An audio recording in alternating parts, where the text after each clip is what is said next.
Okay, cool. So we're going to run down our list of problems from last time. So the first one from last time was about slenderness, and we made some connection with large cardinals.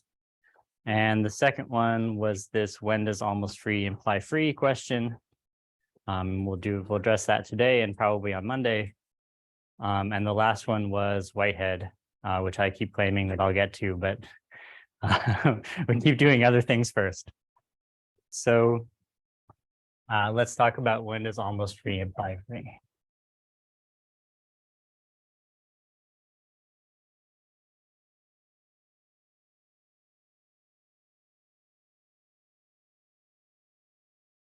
Okay, so there's a really excellent paper by Magador and Shalar that has this title.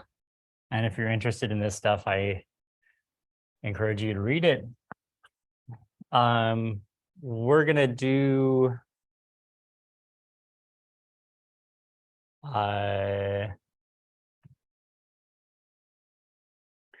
some of the stuff from this paper, but in a slightly different presentation. Okay, so the focus, remember, is on abelian groups.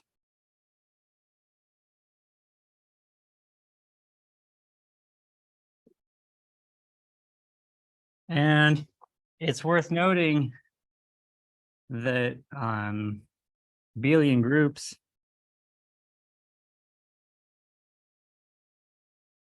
are Z modules. Okay, just for kind of trivial reasons. But thinking of them as a module means that you can think in terms of bases. Okay, and so an abelian group's free if and only if it has a basis. So basis is something where every element of your group can be written uniquely as a Z linear combination of the basis elements. Okay, so it can make sense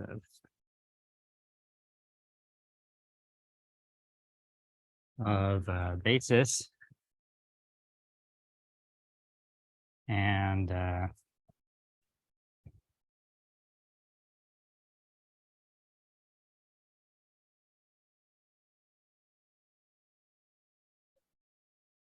it is.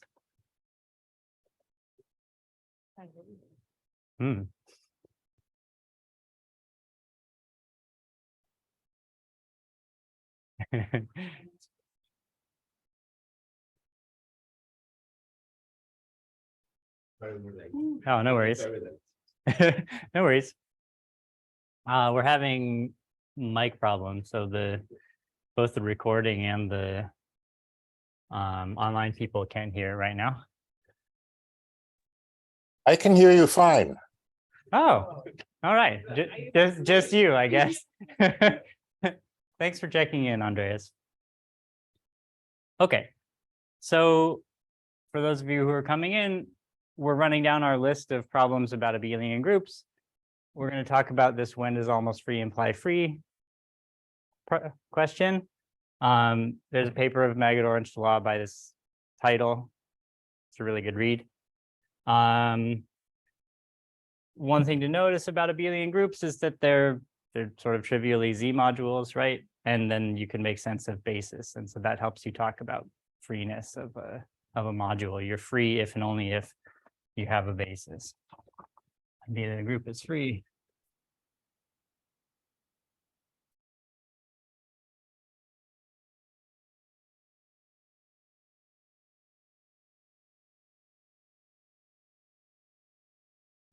Okay, so I guess I should give the definition of almost free again.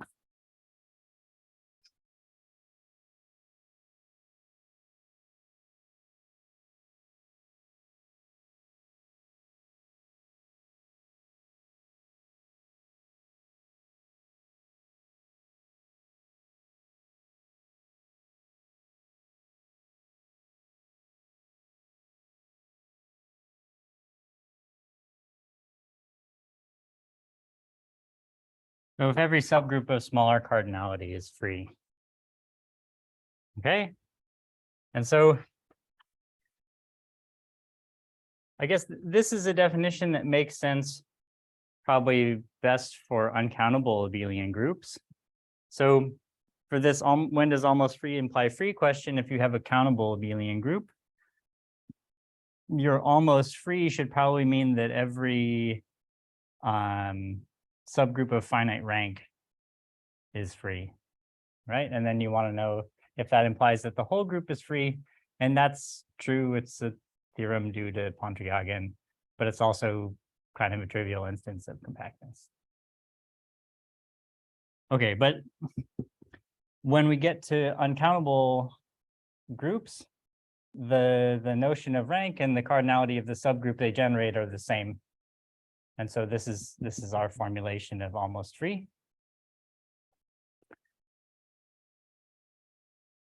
Okay, and the question is, when does almost free imply free? So there are some examples.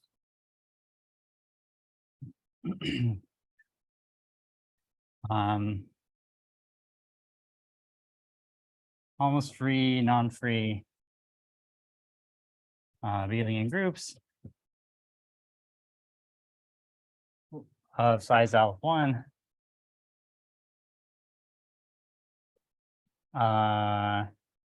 found by forgetting names, Higman,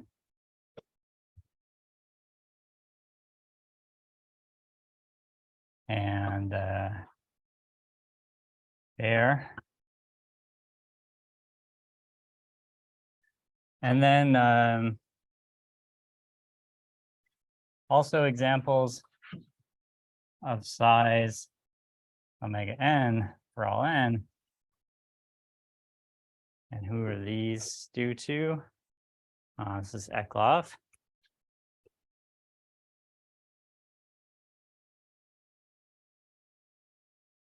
Okay, so I guess maybe before we continue with this, another reference for all of this is a book by Eklov and Meckler called Almost Free Modules.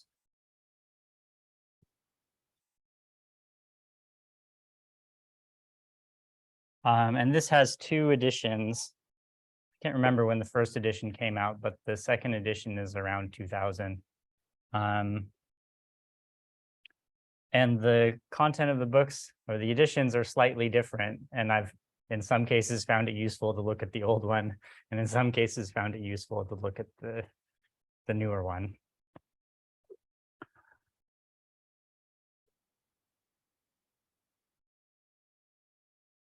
Okay, so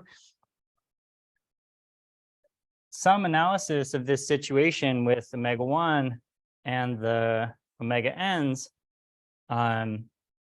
actually produces a kind of pumping up lemma. So these groups of size omega n for larger n can be viewed as constructed from the groups for smaller omega k's.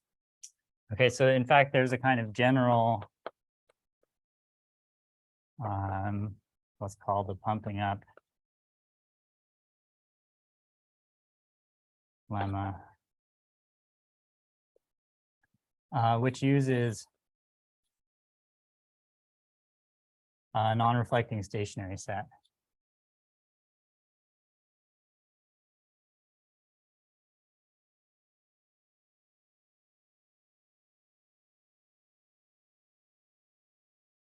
Okay, so this allows you to take an example of some cardinality and push it up, provided that you have this non-reflecting stationary set with the right parameters.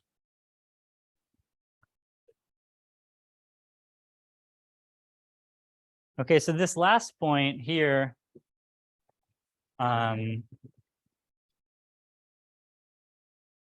examples is a kind of a bad heading for this growing list. But this last example implies that L has counterexamples.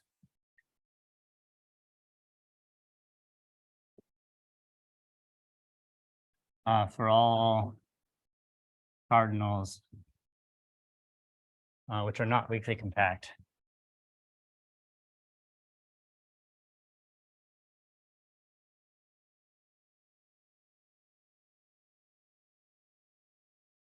Okay, so this qualification here probably shouldn't surprise you. Like the statement that almost free implies free is a kind of compactness assertion. It says, if every small substructure has some property, then the whole structure has that property, right?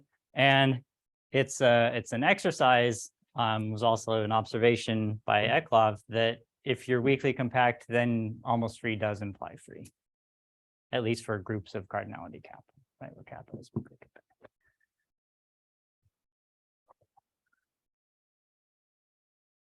Okay. Do I need more?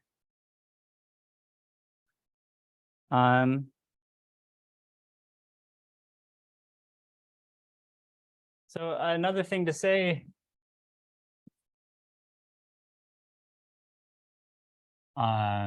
is that instances of compactness for singular cardinals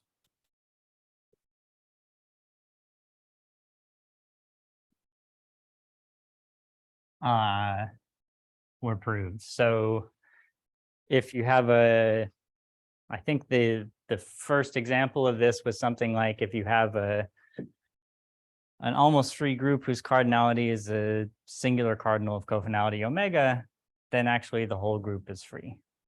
Okay, so that's a kind of compactness statement, but for objects of singular cardinality.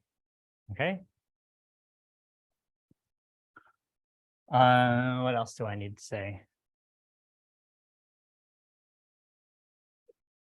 So every group of cardinality singularity component of a cardinality, if it's almost free, Then it's free. Yep. Then the proof is the same that you do with the case omega. No. So you would hope, but it's more complicated than that.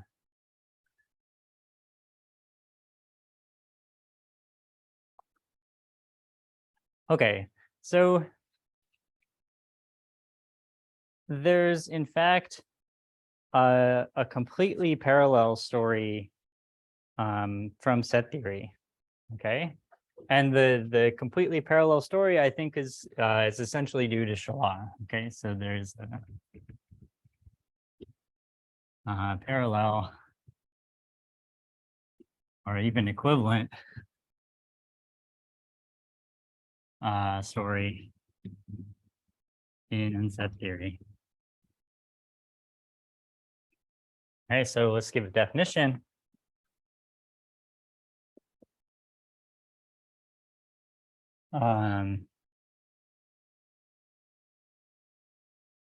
Transversal for a family A is an injective choice function.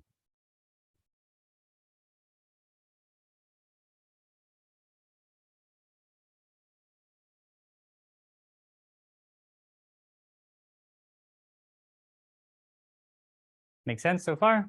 So the axiom of choice gives you a choice function, but asking that it's injective is something more complicated. Okay.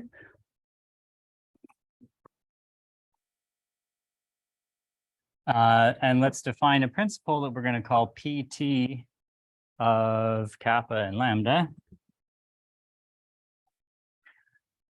which says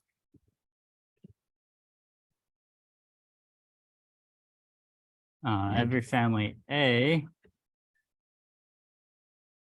of size kappa for A.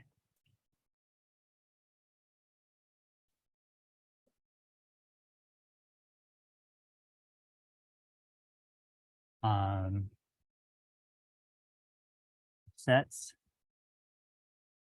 size less than lambda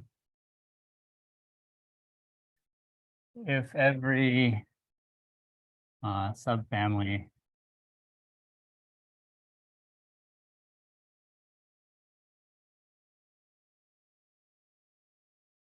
smaller cardinality has a transversal,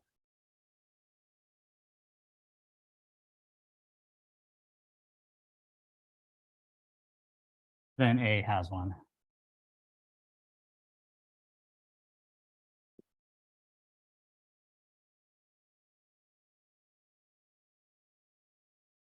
Okay, so this is again a kind of compactness statement, right? All of your small subfamilies have something, and so the whole family has something. And it's the theorem of Shala that this is actually equivalent to instances of the failure of this are equivalent to the existence of almost free, non-free groups. Okay, so we're going to write NPT kappa lambda for the failure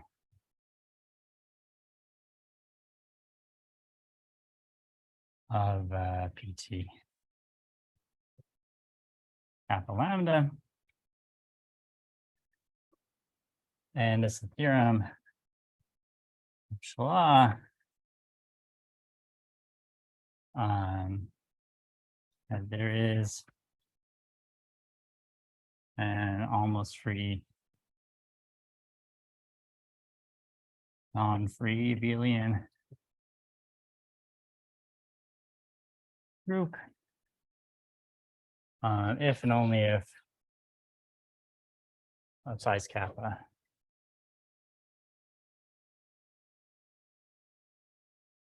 if and only if NPT of kappa and omega 1.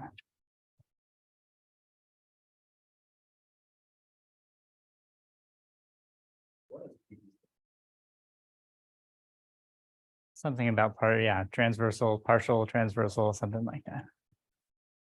I don't know why the P.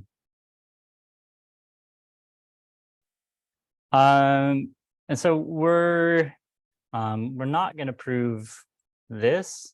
There's a pretty reasonable presentation in the later edition of this Eklof and Meckler book.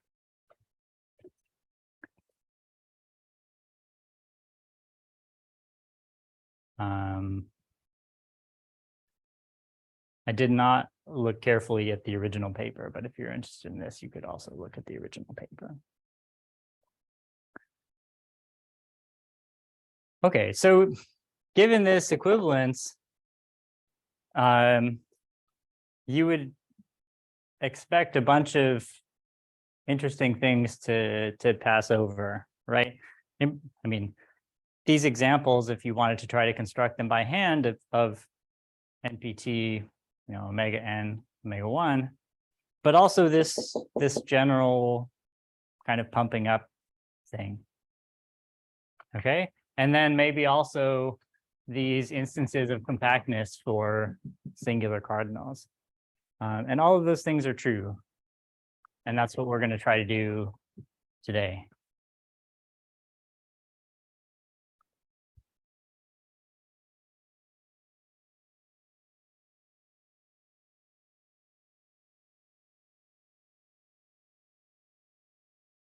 Okay, so it's a theorem.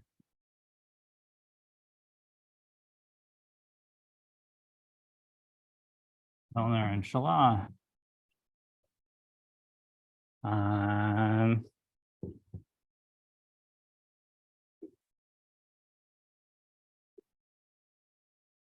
Get all the parameters right here. If I have an instance of this NPT,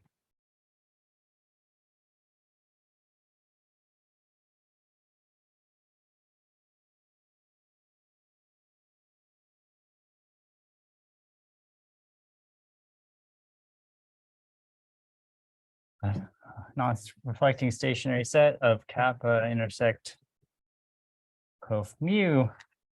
Everybody happy with this? This is ordinals in kappa whose cofinality is mu. subset.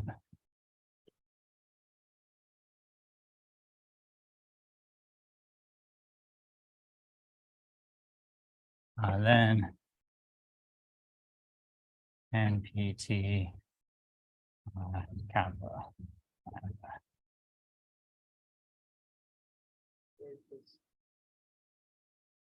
Yes. There it is. Try to write complete English sentences. It's good. Okay, so this is our kind of pumping up lemma for this NPT thing.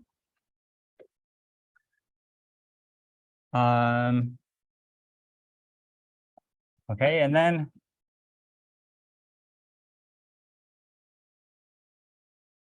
as a special case of a much more general theorem of Shala, we actually have PT kappa. What's the lower parameter? Does it matter? Let's put omega 1 here to be safe for kappa singular. Okay, so in working on this stuff about abelian groups, I think it's probably Shala who isolated this PT principle, and also isolated some really general notion of compactness for singular cardinals, of which this is a special case. Okay, so this is a special case.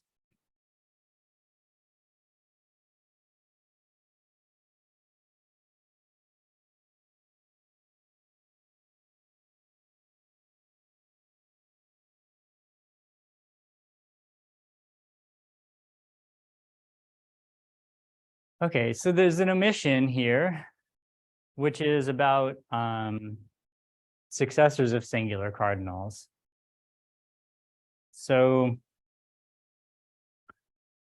if you're at the successor of a regular cardinal, then there's an obvious non-reflecting stationary set, which is just the restricting yourself to the cofinality of the predecessor, right? And so that allows you to take examples like this and pump them up as long as you're taking successors of regulars, okay? But at successors of singulars, it's actually consistent that every stationary set reflects, assuming some large cardinals. And so this kind of pumping up may not get you through this successor of singular step. Okay, so you need some other idea for understanding successors of singulars. And it turns out there are theorems about successors of singulars, and those are due to Magador and Shala, so theorems about successors of singulars.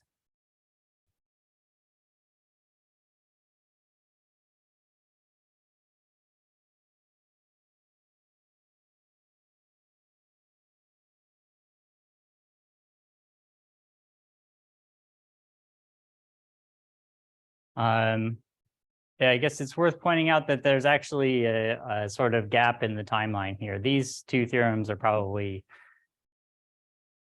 70s or maybe early 80s.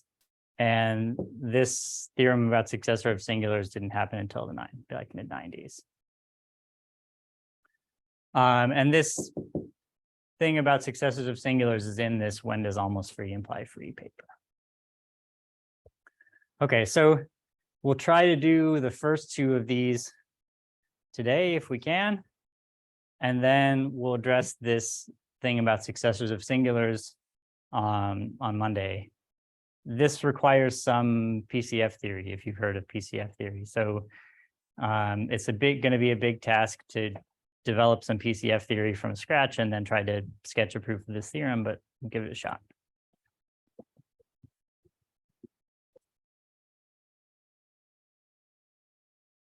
All right, so let's try the Milner and Shala theorem.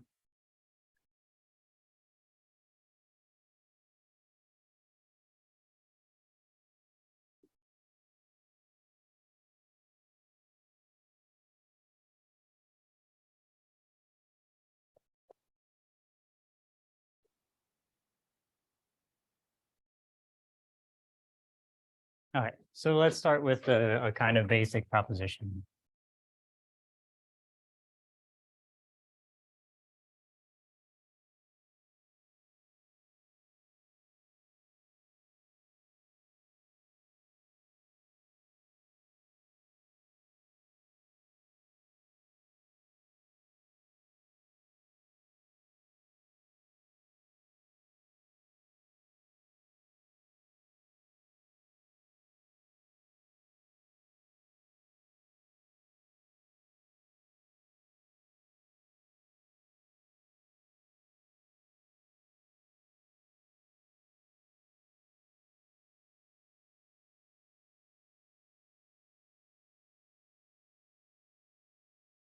Okay, so if I have a non-reflecting set, and for each of the deltas in S, I pick some S delta that's cofinal, then I can find some etas such that this sequence of S deltas above eta delta, delta and S are pairwise disjoint.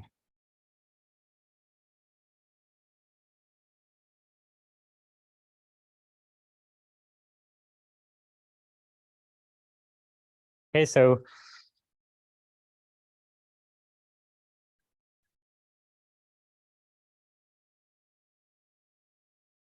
let's just think. So yeah, okay, let's draw a picture here, right? So here's, let's say, delta and delta prime are successive elements of S, right? And I picked a cofinal sequence in the lower one, and I picked a cofinal sequence in the upper one, right? But maybe the sequence for one overlaps the other, right? So a natural thing that these etas need to do is that they need to come up kind of high, right? Okay, but that's only for two, right? If you reach some accumulation point of these deltas, then you're going to have some more difficulties, right? And the thing that's going to save you in this is the non-reflecting thing. Okay, so the proof of this is pretty easy. It goes by induction. And fixes a club that's disjoint from your favorite initial segment, and then applies the induction hypothesis kind of in those intervals made by the club. Okay, and the fact that the club is disjoint from your set means that you can't have any difficulties at this accumulation points, right? Because actually none of the accumulation points are in your set. Okay, so just a sketch of the proof.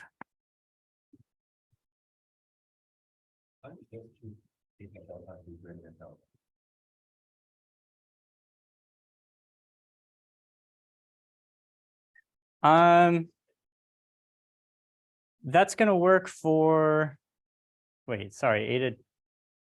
No, these S deltas are subsets of delta, right? So eta delta needs to be less than delta, right? I mean, we should maybe we should stipulate here that we're going to this becomes meaningful when we don't subtract off everything, right? That would be bad. Right. So we don't want this eta delta to be too big. That would.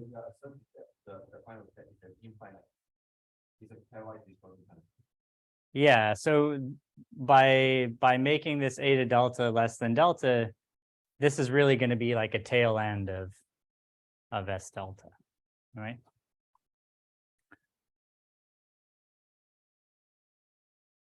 Okay, and then another thing to notice is that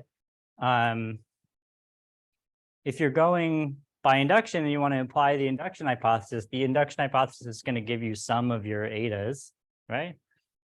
If you have a sequence of etas, it's okay to increase them a little bit, right? If you have a witnessing sequence of etas that make some of these guys disjoint, then increasing those eta deltas just a little bit is going to maintain that they're pairwise disjoint. Okay. So go by induction. Fix some gamma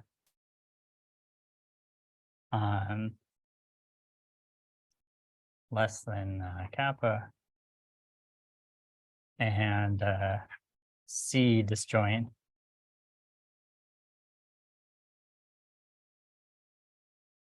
from S intersection gamma, and apply induction on the, we'll call them the intervals in C, right? But so between successive elements of C, you have the upper one to which you can apply the induction hypothesis. And you should use the induction hypothesis to determine those eta deltas for delta in that interval.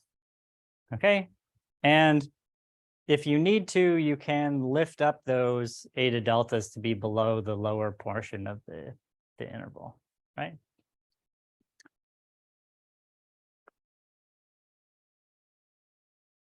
Make sense?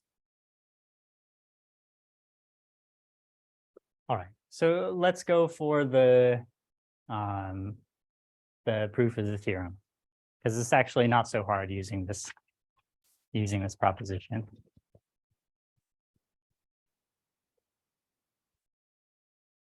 Actually, let's put it on this middle board.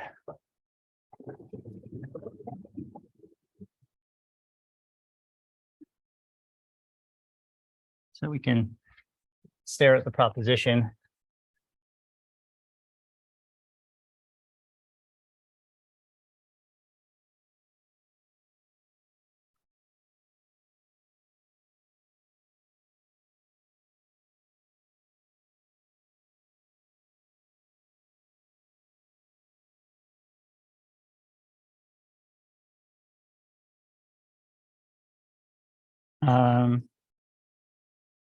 Okay. So let's let some sigmas, sigma less than mu, witness this NPT mu lambda. Okay, so this is a family of sets of each set is cardinality less than lambda. It has size mu, right? There are mu of these sets, we've indexed them. And every smaller subfamily has a transversal, but the whole family doesn't. Okay, and then let's let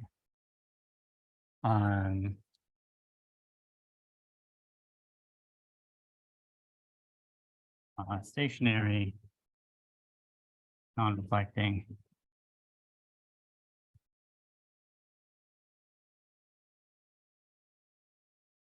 All right, so what's our new family?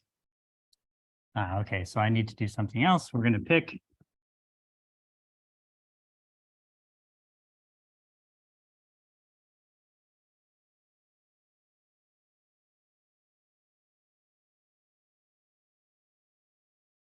a sequence rho delta sigma less than mu cofinal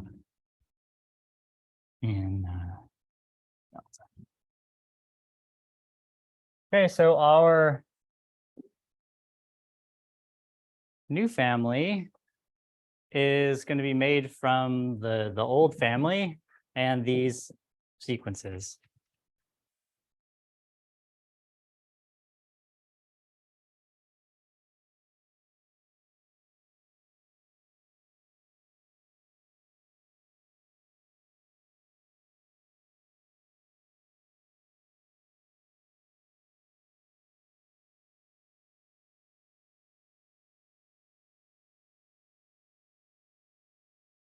Okay. So this looks like kind of a funny definition.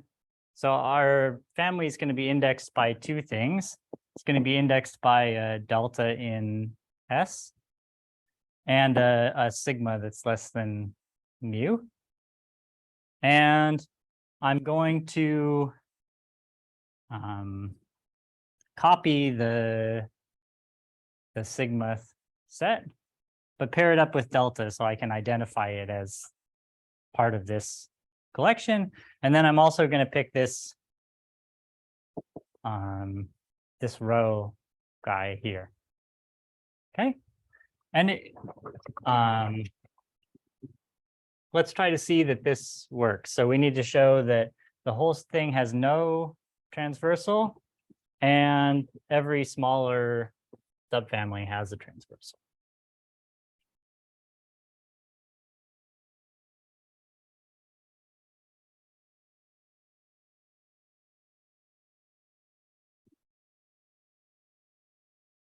Okay, so claim one. This B delta sigma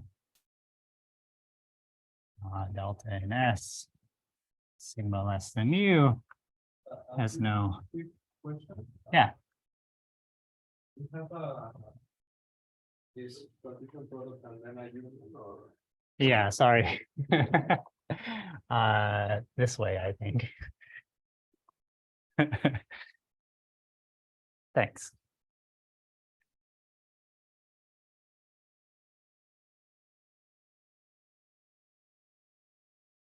Okay. So let's suppose not. And let T be a transversal.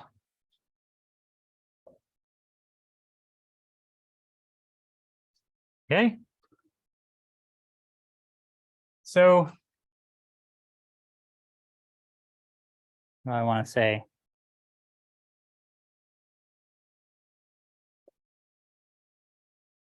If for one of the deltas,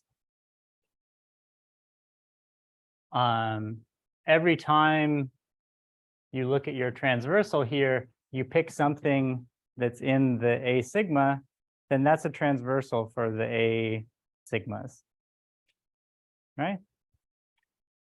So the collection of A sigma, sigma less than mu, has no transversal, implies that for all delta in S, there is sigma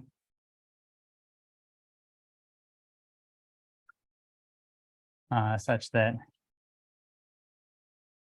the transversal at delta and sigma is actually equal to this row delta sigma.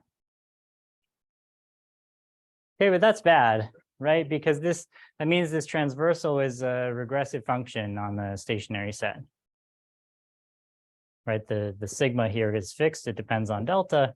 And so on a stationary subset, it's constant. But the transversal was supposed to be injective, right? Okay, so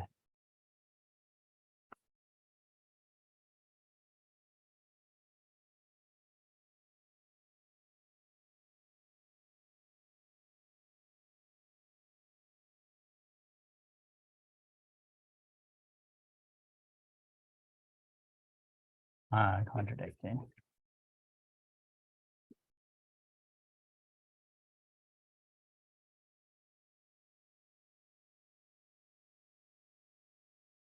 I guess we should use Fodor's lemma, right?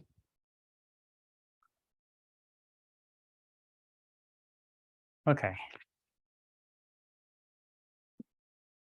So the plan was to use this proposition, and we need the proposition to see that any small subfamily of this has a transversal. Right, so claim two.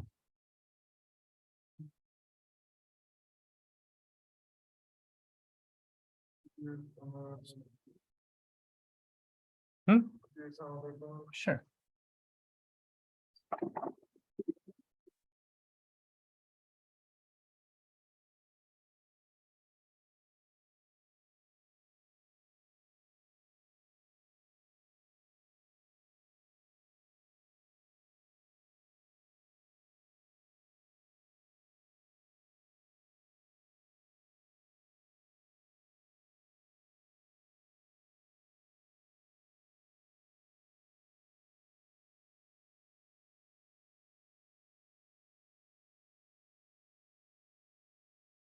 Okay, so claim 2.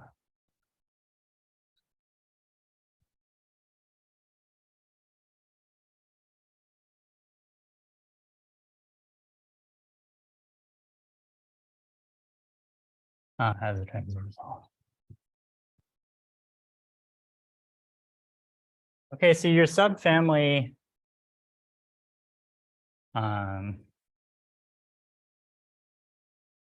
can assume that your subfamily is indexed by an initial segment of S cross mu, right?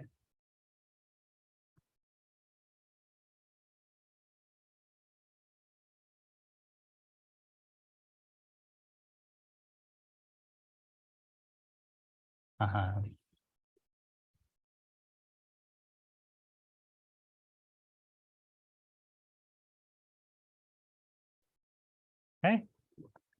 So then we're going to apply this proposition here to get some eta deltas for delta in S intersection gamma. So apply the proposition.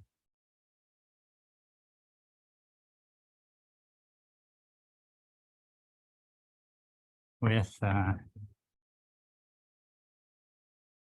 S delta is equal to this set of rho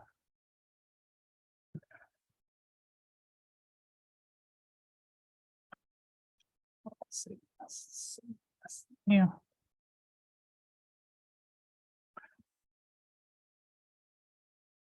Right. And we get eta delta for delta in S intersection gamma.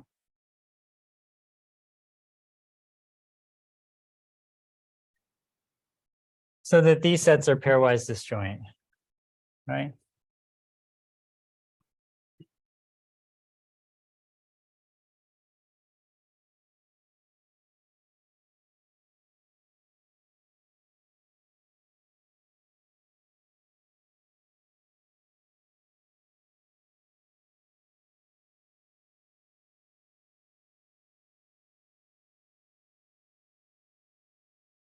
Okay, so going back to our definition of the family, does this make sense? Why?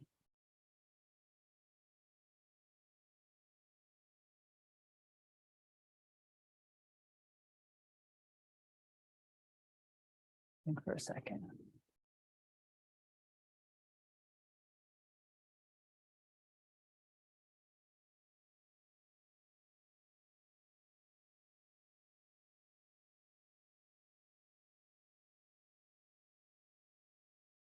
This made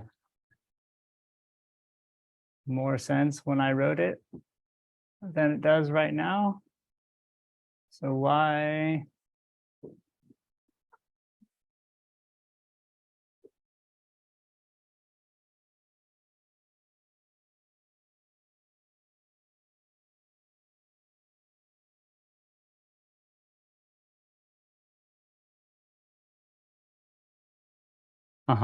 Okay, so how am I going to define my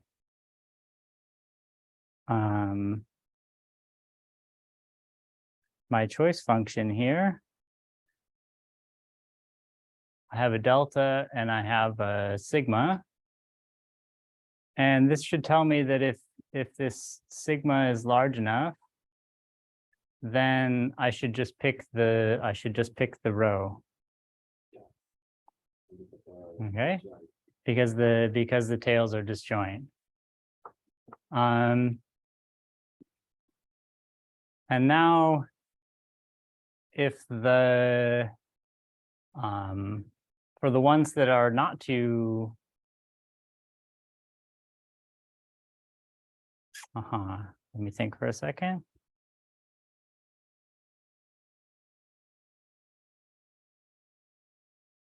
What happens with the lower sigmas?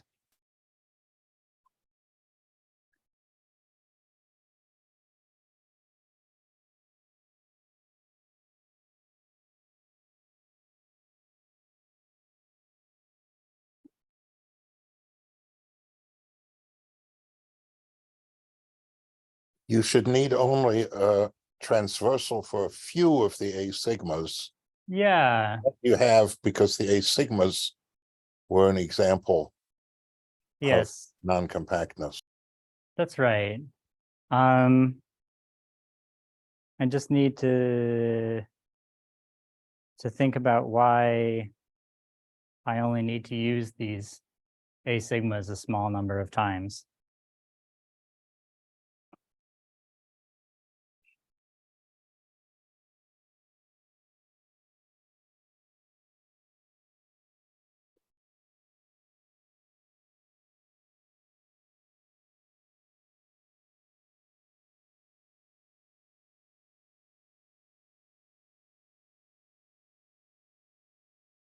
Okay, so for each delta, there are, okay, good. Yeah, sorry. So for each delta, there are fewer than mu many sigmas, for which there are transversals undefined, right? So for those sigmas, I have a transversal for those A sigmas, and I should use that and pair it up with this delta. So the fact that I've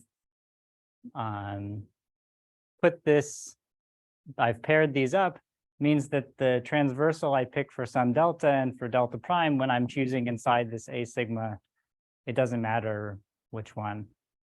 Okay, that was what I was worried about. Okay, good. So let's write this down. Okay, so for each delta and for all sufficiently large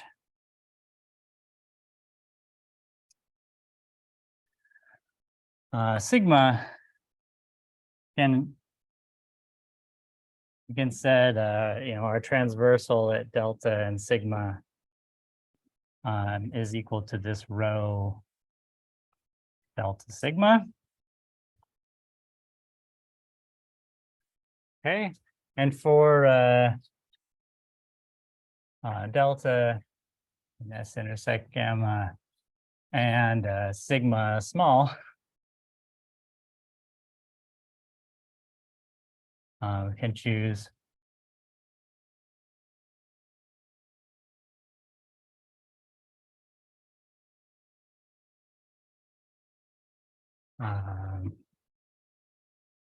this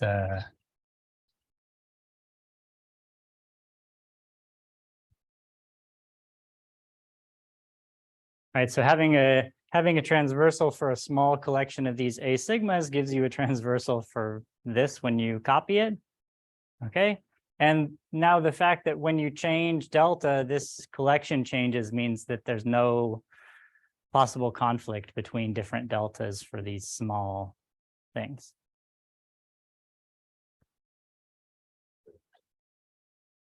Yeah. Yeah.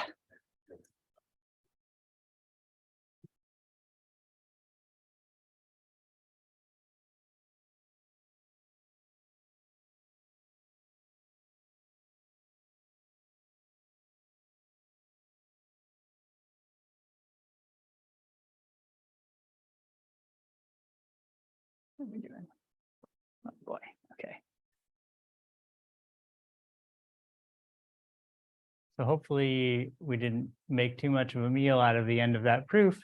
The important point is disjointifying the tails of these sequences And that allows us to pretty often, most of the time choose the row from our set. And then the rest of the time, we're just using the small transversals from the original family.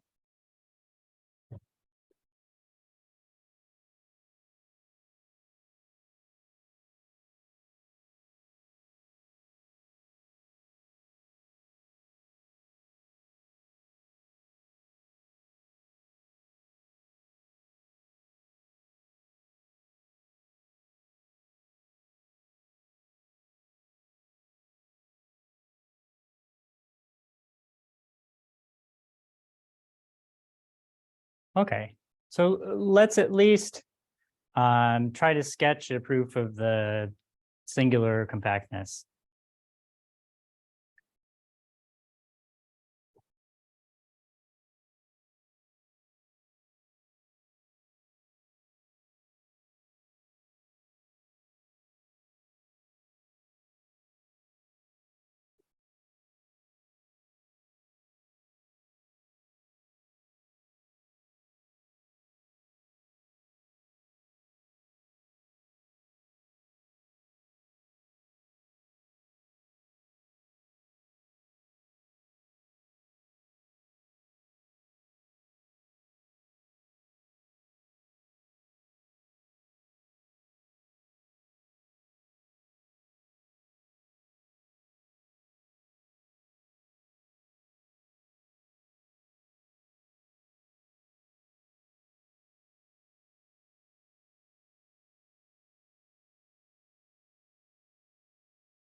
So let me see.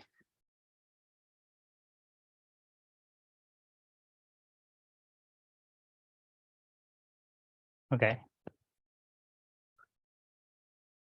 So let's let A be a family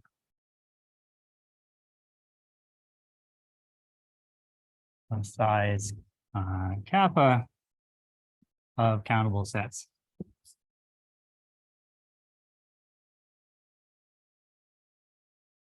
Okay, and the first thing that we want to prove is we want to prove some extension property for transversals.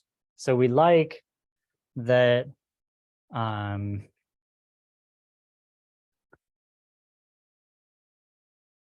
for a given set, if I have some larger set, it would be nice to be able to take a transversal on my small set and extend it to a larger one. This won't always be possible. And so we need some argument to say that it's possible kind of often enough. Okay, and for that, we're going to define a game.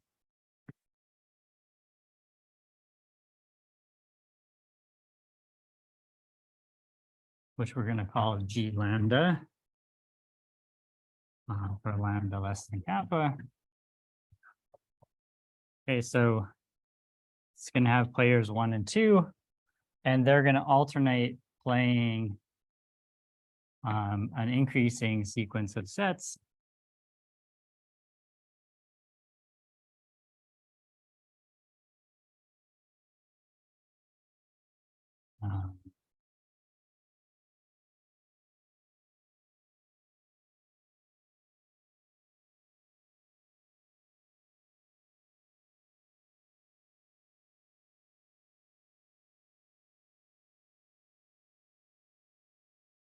I guess they're subsets of A, right? Because we're worried about when does one thing extend, or when can I extend transversals from one to another of size lambda. That's where the lambda in the name of the game comes from. The sets are of size lambda. And 2 wins if for all n we'll use some. Should I even bother defining that? Because I don't think I'm going to use it anywhere else.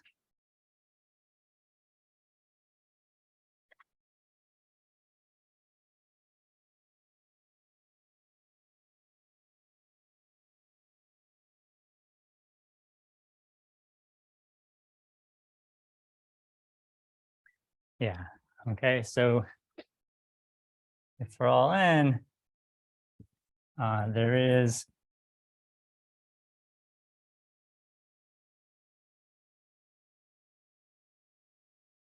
there's a transversal of Fn plus 1 minus Fn, which avoids the union of the Fn. Okay, so when this says essentially that any transversal for Fn can be extended to a transversal of Fn plus 1. Okay, so I need to make a new transversal, I need to pick things for sets in this difference. And I can always do that if I have a transversal that for these sets that avoids the union of anything I might have picked before. Yes.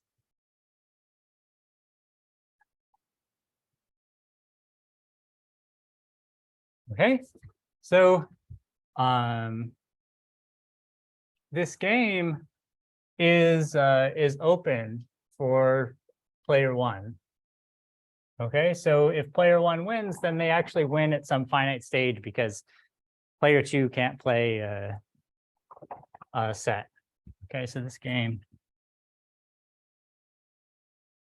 is open for 1, hence is determined.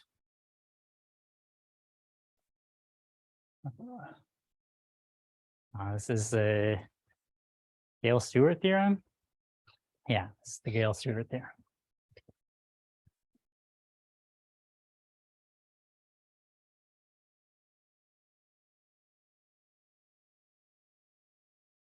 Okay, so we claim 1 doesn't have a winning strategy.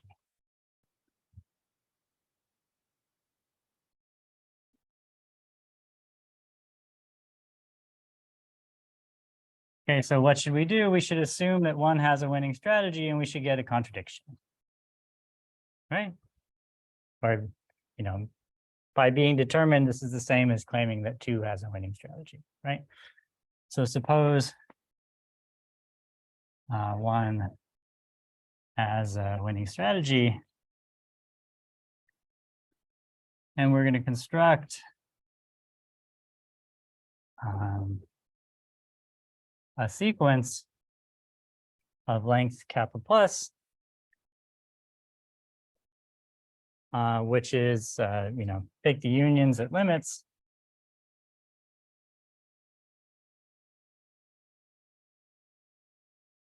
And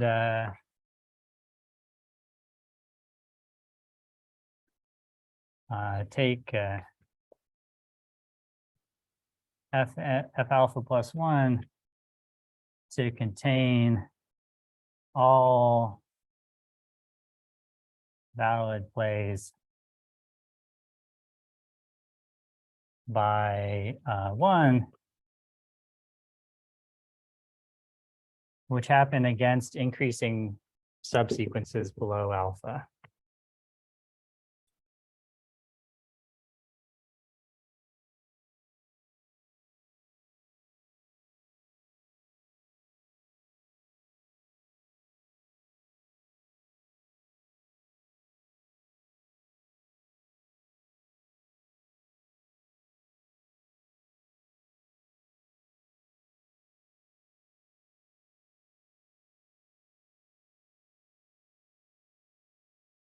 Okay. And there aren't too many of those. Right. So alpha has cardinality kappa, and so there are just kappa many of these possible subsequences. Some of them arise as valid plays according to one strategy. And so one can eventually play a set at the end, and we just want to collect all of those.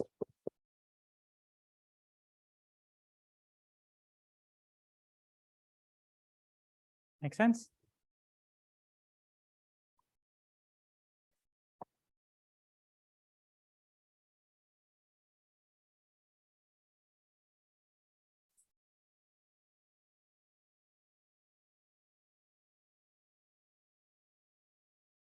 Okay, but now having made this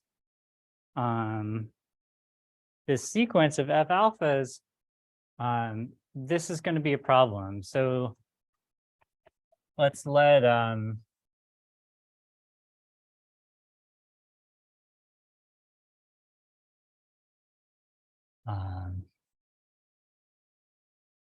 take a sequence of ordinals less than capital plus are sufficiently closed.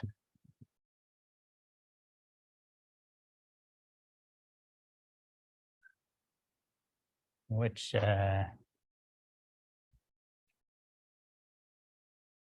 under one's strategy. Okay, but now this sequence F alpha n less than omega is a valid sequence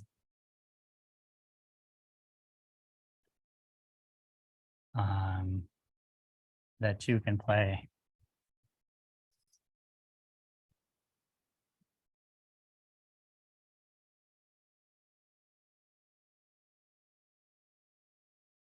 Against one's strategy.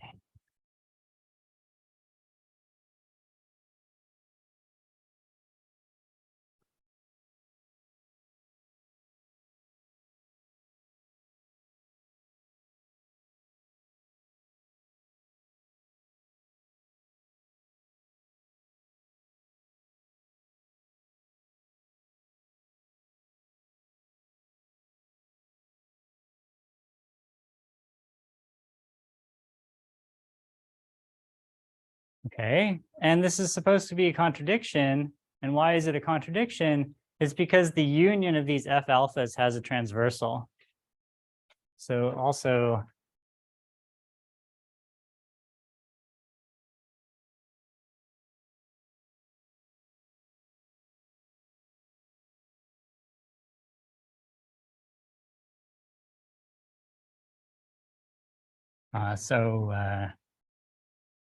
who wins this?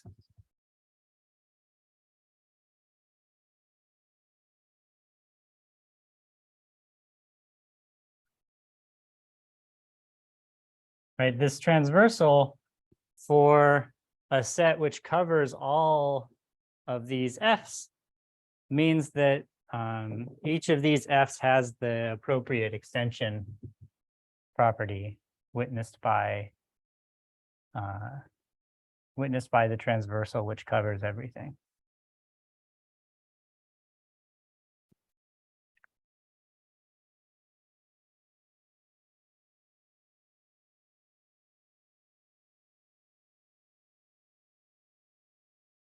We'll let people think for a little bit.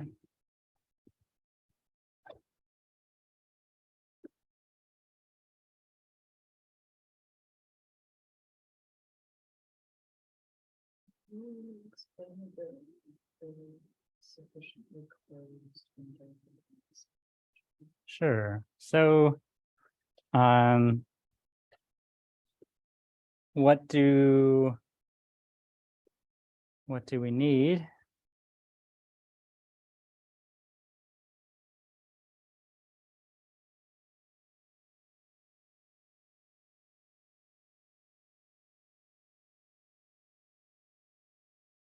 Trying to think if it's enough trying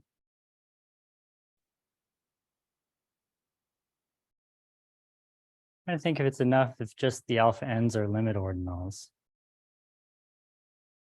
by the way we've defined these sequences.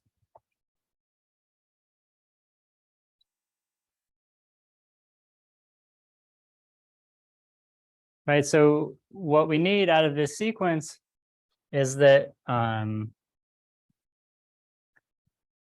inductively, if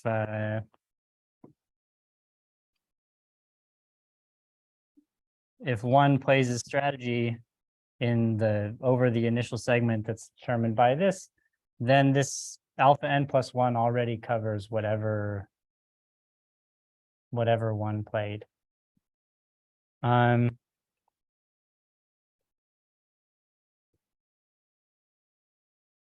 And I think we've probably arranged that actually at every limit ordinal. Right, so alpha n and alpha n plus 1 are limits, right? And,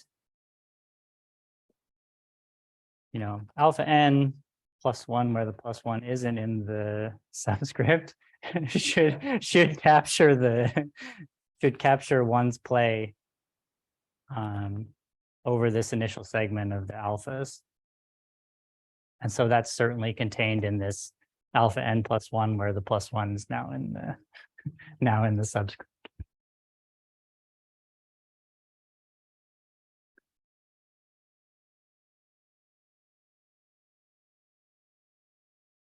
Okay, so this winning this run of the game is a contradiction to it being played again, according to one strategy.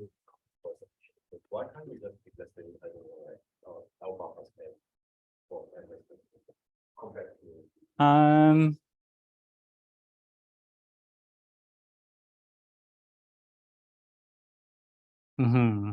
Think for a second.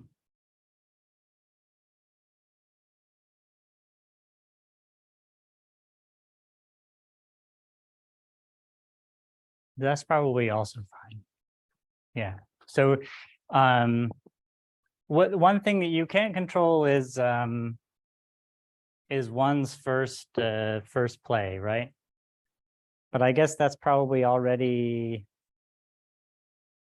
covered by some very small stage of the sequence. it's not necessary to contract this all the way to the plus. Yeah, let me think about that.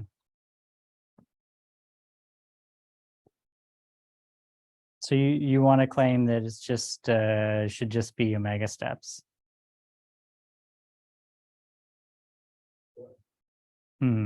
Let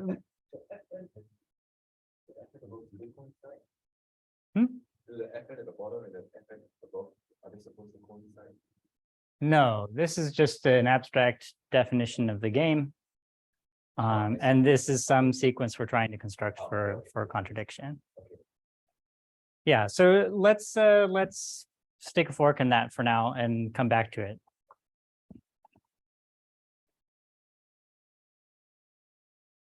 Because I think the rest of the argument is maybe not so far away now.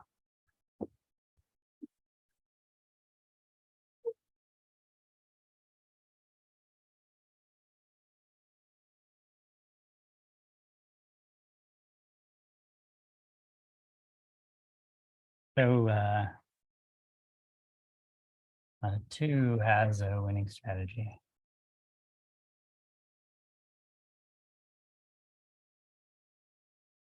Okay, and we're going to construct, in order to construct our final transversal, we're going to construct some Fi of capital Fs and some, maybe we should call these T, Ti of n, such that. I guess over here we should fix some lambda i's I less than whatever mu is coming out via kappa.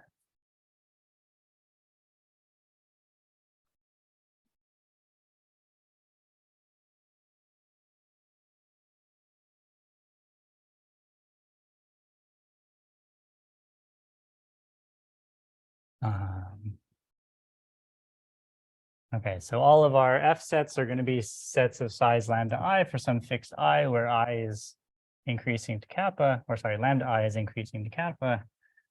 And the important one is 2. So let me make sure I write this correctly.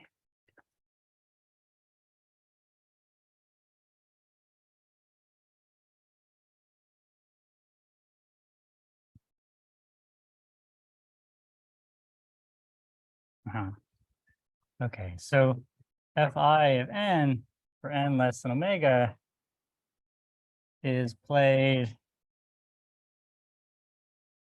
using 2's strategy.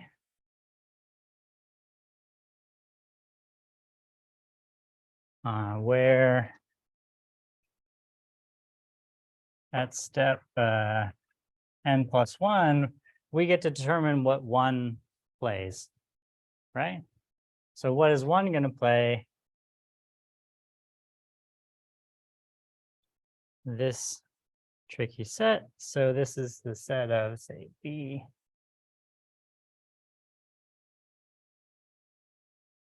So that there is some j bigger than or equal I.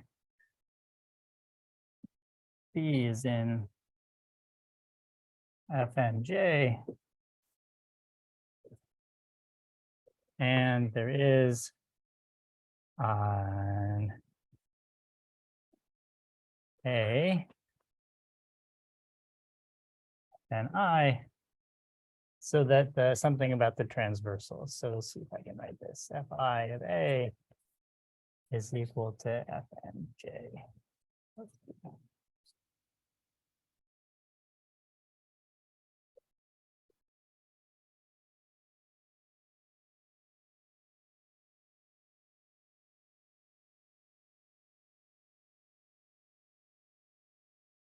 Okay, so let's try to see that this is actually a valid thing for 1 to play, right? So I guess it kind of trivially contains Fn of I, right? There exists J could be equal to I, and then this second thing becomes kind of trivial. It's witnessed exactly by B itself, okay? But we also need to see that it has cardinality lambda I.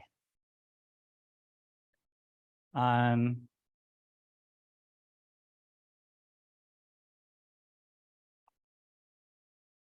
let me think about why that is.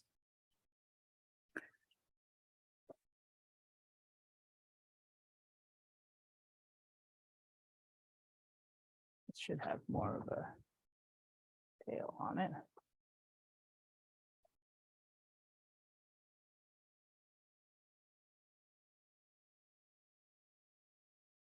I think it's because the size of this Fn of I is just lambda I.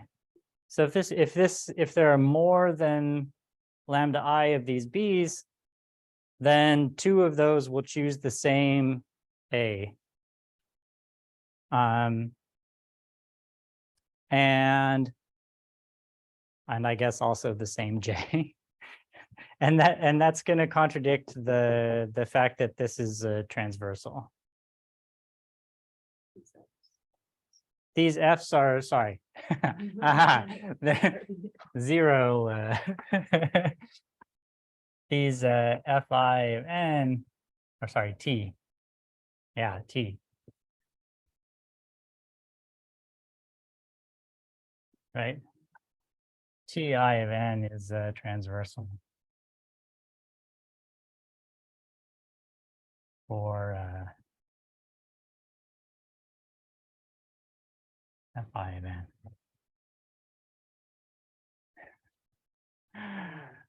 Okay, yeah. So I can see why the definition of that set would be confusing now. So these are transversals for these, right? That's 0.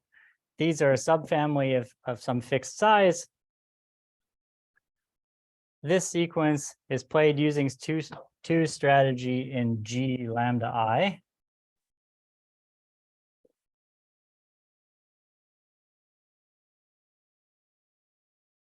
Okay. And the final thing is that I just need to define T n plus 1 of I, and that's just any transversal for Fn plus 1 of I. So this was like some kind of mixture of induction hypotheses and the actual construction.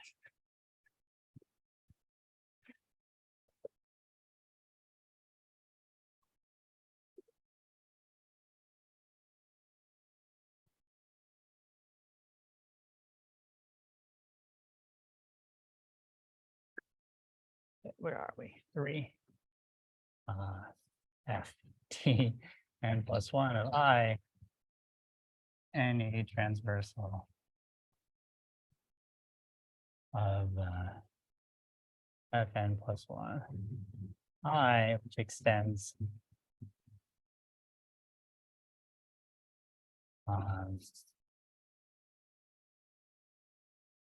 okay, so that's the construction. Okay, but if you're following along still at this late hour in the course, you'll notice that we haven't actually constructed a transversal for A yet. We just constructed some families of transversals which sort of jointly cover A, right? Because these starting sets, I guess maybe this should be like -1 or something like that. The 0 sets here, they're sets of size lambda I, and they can be taken to cover all of A.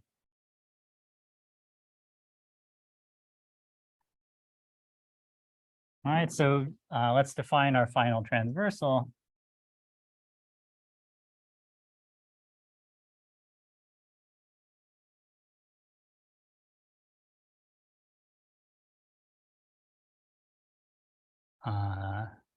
The least I, so that I is in A is in the union.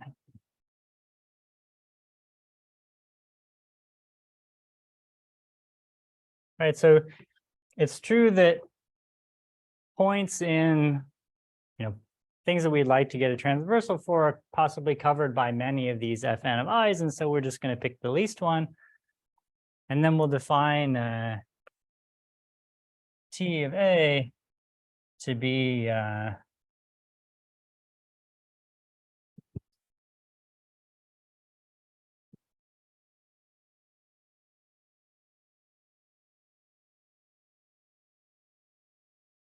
sufficiently large.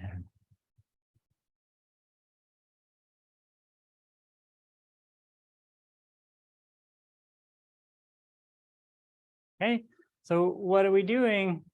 We're giving priority to the first time a set appears. Okay, and the reason it's okay to give that priority is going to be exactly because of this construction over here. Okay, so let's try to see that this is a transversal.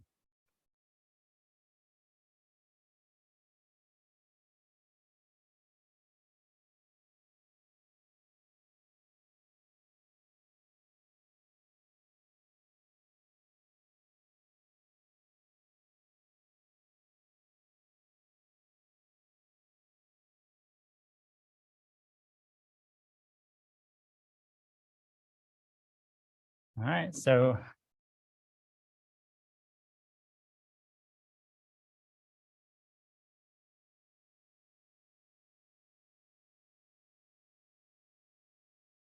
okay, so if then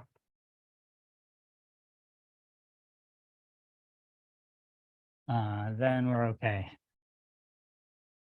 All right, so if the things choose it's the same I, then that's fine, because the way we defined this was using something was already a transversal. Okay, so if on the other hand, IA is some I, and that's less than J, which is I of B, then we need to worry.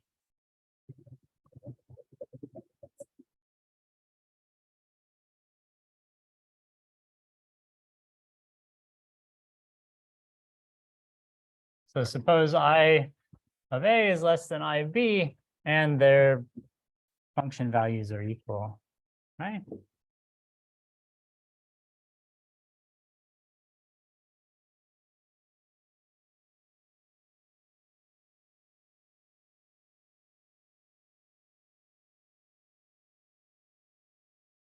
What happens now, we can pick n large enough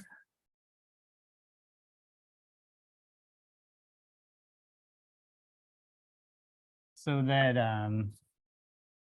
A is in this Fn of I, and B is in Fn of J, right? And the transversals here gave the same value to A and B. That's just the definition of this. But that's exactly when we get to invoke the construction, right? This B is exactly one of the things that we should have thrown into the very next step of the construction. So this means that B is actually in Fn plus 1 of I. But this contradicts that I of B is equal to J, which is bigger than I.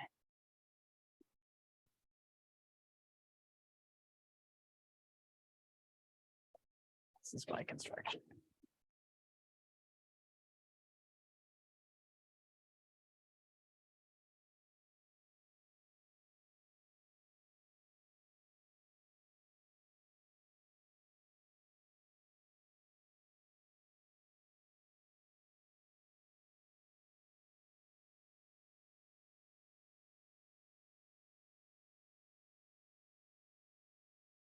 Cool.